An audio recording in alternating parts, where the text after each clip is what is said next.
빗속의 노랫소리.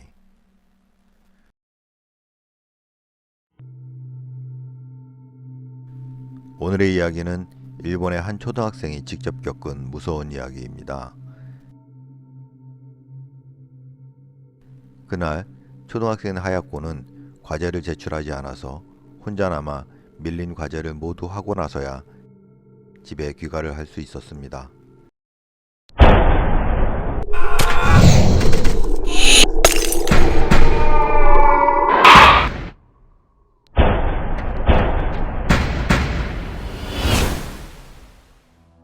친구들은 모두 돌아가고 혼자 집으로 가고 있었는데 어느덧 해가 지려고 하고 있었습니다. 하야코의 집으로 가는 길은 중간에 어둡고 좁은 골목길을 지나쳐서 가야 하는데 평소에는 친구들과 웃고 떠들며 지나가던 길이라 잘 느끼지 못했지만 늦은 저녁 혼자서 가는 길은 오늘따라 유난히 어둡고 왠지 무섭게 느껴졌습니다.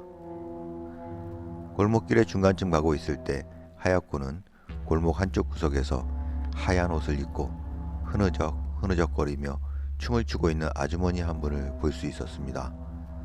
가까이 다가가서 보니 하야코의 이웃 마을에 사는 하야코의 이모였습니다. 이모 안녕하세요. 이렇게 하야코가 인사를 하자 이모는 흥얼흥얼거리던 노래를 멈추고 힐끗 하야코를 쳐다봤습니다. 그런데 어쩐지 하야코는 이모의 표정이 무섭다는 생각이 들었습니다. 이웃 마을에 살고 있다고는 하지만 하야코의 가족과는 왕래가 별로 없어서 이모와는 그리 친하게 지내는 관계는 아니었습니다. 그래서 하야코는 자기가 누구인지 잘 몰라보는 것 같아서 다시 한번 고개를 숙이며 인사를 했습니다. 이모 안녕하세요. 저 하야코예요. 그런데 이때 본 이모의 얼굴은 정말로 이상하다는 생각이 들었습니다. 얼굴은 핏기가 없어서 하얗게 보일 정도로 창백했는데 유독 입술만큼은 붉은 립스틱이라도 발랐는지 빨갛게 광채를 내고 있었고 무엇보다도 하야코를 바라보면서도 표정 변화가 전혀 없었습니다. 특히 눈동자에는 초점이 없어서 분명 하야코를 보고 있는 것 같으면서도 도무지 어디를 보고 있는 것인지 알 수 없었습니다. 하야코의 이모는 뭔가 잘못되기라도 한 것처럼 인사를 하고 자신을 쳐다보는 하야코를 아무 말 없이 바라보고 있었습니다. 마치 도무지 이 상황이 이해가 가지 않는 듯한 그런 표정으로 말입니다. 하야코는 이모가 왜 이 골목에 와 있는지 궁금하기는 했지만 왠지 무서운 생각이 들어서 얼른 다시 인사를 하고 그 자리를 급하게 지나쳐서 갔습니다. 그런데 얼마쯤 가고 있으니 한여름인데도 등 쪽에서 무언가 서늘한 바람이 부는 것 같은 느낌이 들었습니다. 게다가 잘은 알지 못하지만 무언가 하얗고의 등 뒤에 가까이 다가오는 듯한 느낌을 받았습니다. 게다가 서늘하게 느껴지던 바람은 차가운 느낌이 점점 더 강해지더니 이제는 얼음처럼 차가운 느낌이 등 뒤에 들어오기 시작했습니다. 그리고 이모의 흥얼거리는 소리는 마치 하야코를 뒤쫓아오는 것처럼 점점 더 가까이 다가오는 것처럼 느껴졌습니다. 하야코는 뒤를 돌아보고 싶었지만 왠지 무서운 생각에 뒤를 돌아오지 못하고 골목 끝을 향해서 마구 달리기 시작했습니다. 그리고 골목 끝 부분에 다다르자 하야코는 뒤를 돌아봤습니다.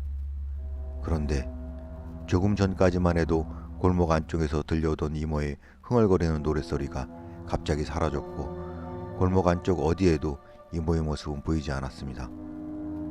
그리고 그 순간 하야코가 느끼던 등 뒤의 차가운 느낌도 함께 사라져 버렸습니다.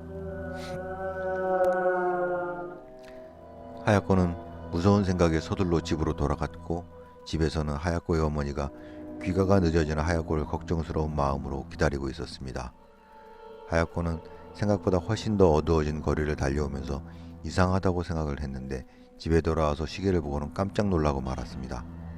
하야코가 학교를 마치고 그 골목길에 접어들었던 시간이 대략 오후 5시쯤입니다. 그런데 그 골목에서 하야코의 집까지는 아무리 천천히 걸어간다고 해도 5분 정도밖에 걸리지 않는 거리에 있는데 하야코가 집에 도착해서 시계를 본 시간은 밤 9시가 넘은 시간이었습니다. 당연히 하야코의 어머니는 학교에서 돌아오지 않는 하야코가 걱정이 되어 학교에도 연락을 하고 하야코의 친구들에게도 모두 연락을 해보았지만 그 골목길 바로 앞에 있는 문방구 아저씨가 오후 5시가 조금 넘어서 그 골목을 지나는 하야코를 본 이후에 하야코를 본 사람은 아무도 없었습니다. 하야코의 어머니는 어쨌든 아무 일 없이 돌아왔으니 다행이라며 하야코를 안아주었는데 하야코는 오늘 자신이 겪은 일이 뭔가 이상하고 이해 안 되는 일들이 벌어지고 있는 듯한 느낌이었습니다. 그래서 하야코는 하야코가 그 골목에서 만난 이모 이야기를 했습니다. 그러자 어머니는 하야코에게 저녁 식사를 만들기 위해서 주방에서 음식을 하시다가 말고 깜짝 놀라서 그 자리에서 접시를 떨어뜨리고 하야코를 이상한 눈으로 바라봤습니다. 너 지금 뭐라 그랬니? 그 골목에서 누굴 봤다고?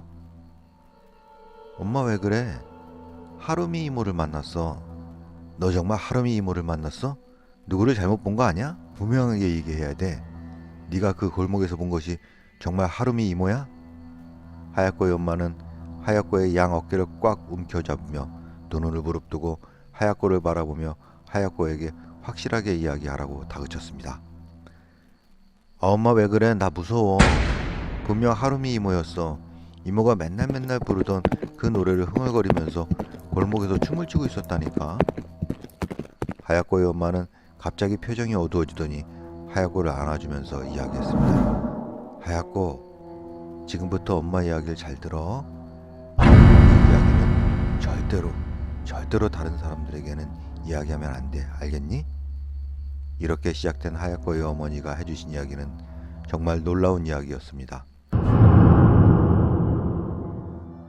하야코의 이모인 하루미는 1년 전에 그 골목에서 강도들에게 살해를 당해서 죽었습니다. 평소에 가수가 꿈이었던 하루미는 그날 오디션을 보기 위해 하얀색 원피스를 곱게 차려입고 평소에 잘 하지 않는 화장을 하고 오디션장으로 가던 길이었습니다. 하야코가 기억하는 하루미의 노랫소리는 하루미가 오디션을 보기 위해 연습하던 곡이었던 것입니다. 그 당시에 하루미 이모는 골목길에서 소리를 치면서 살려달라고 했지만 어느 한 사람도 하루미 이모를 도와주는 사람이 없었고 결국 하루미는 다음날 시체로 발견되었습니다. 그리고 그 골목길에 쓰러진 하루미 옆에서는 mp3 플레이어를 통해서 하루미의 녹음된 노랫소리가 밤새도록 흘러나오고 있었습니다. 그리고 오늘은 그런 하루미가 죽은 지 딱 1년이 되는 날입니다. 하야코는 엄마의 이야기를 모두 듣고는 혼자 조용히 침대로 와서 생각했습니다. 어쩌면 하루미 이모는 자신이 그토록 오디션장에서 뽐내고 싶었던 춤과 노래를 하지 못하고 죽음을 맞이한 것이 억울해서 자신의 제삿날에 맞춰 다시 나타난 것은 아닐까 하고 말입니다. 그리고 그날 이후로 비가 오는 여름날 저녁이면 그 골목에서는 어디선가 들리는 듯 들리지 않는 듯 조용조용한 노랫소리가 빗소리에 섞여서 들려온다고 합니다.